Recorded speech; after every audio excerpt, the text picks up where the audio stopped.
Hello everyone, আসসালামু আলাইকুম। Welcome to my new page. সহজভাবে ঘরোয়া উপাদানে কীভাবে শস্য ইলিশ রান্না করা যায় তার একটি রেসিপি নিয়ে এসেছি।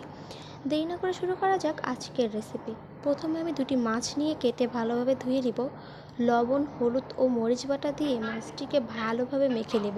আমি এখানে মরিচ ও হলুদ বাটা দিয়েছি, আপনারা চাইলে মরিচ ও হলুদ গুঁড়ো ইউজ করতে পারেন। আমি মাছগুলোকে ভালোভাবে মেখে নেব।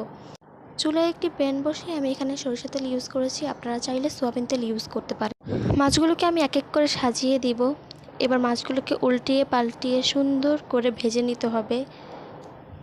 মাছগুলো ভাজা হয়ে গেলে আমি এক এক করে মাছগুলোকে আলাদা বাটিতে উঠিয়ে রাখব।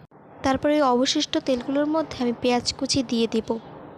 এবার তেলের মধ্যে পেঁয়াজগুলো যাতে পুড়ে না যায় তার জন্য আমি একটু পানি দিয়ে ভালোভাবে নাড়াচাড়া দিয়ে দিব, যাতে পেঁয়াজটা ভালো করে কষানো হয়। এবার আমি পেঁয়াজের মধ্যে হলুদ বাটা, মরিচ বাটা ও শস্য বাটা দিয়ে ভালো করে নাড়াচাড়া দিব, যাতে হলুদ, মরিচ ও শস্য বাটা পেঁয়াজের মধ্যে ভালোভাবে মিশে যায়।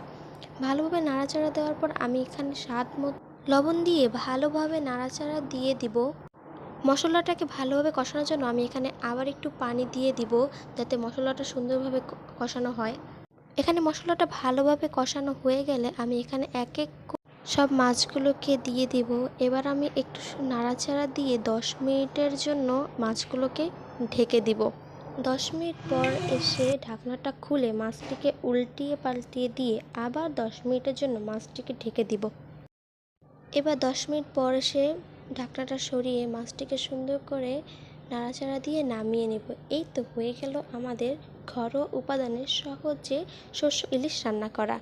আপনাদের কাছে কেমন লেগেছে অবশ্যই তা জানাবেন। যদি ভালো লেগে থাকে আমার পেজে একটি ফলো দিয়ে যাবেন, এরকম আরও সহজ সহজ রান্না পেতে।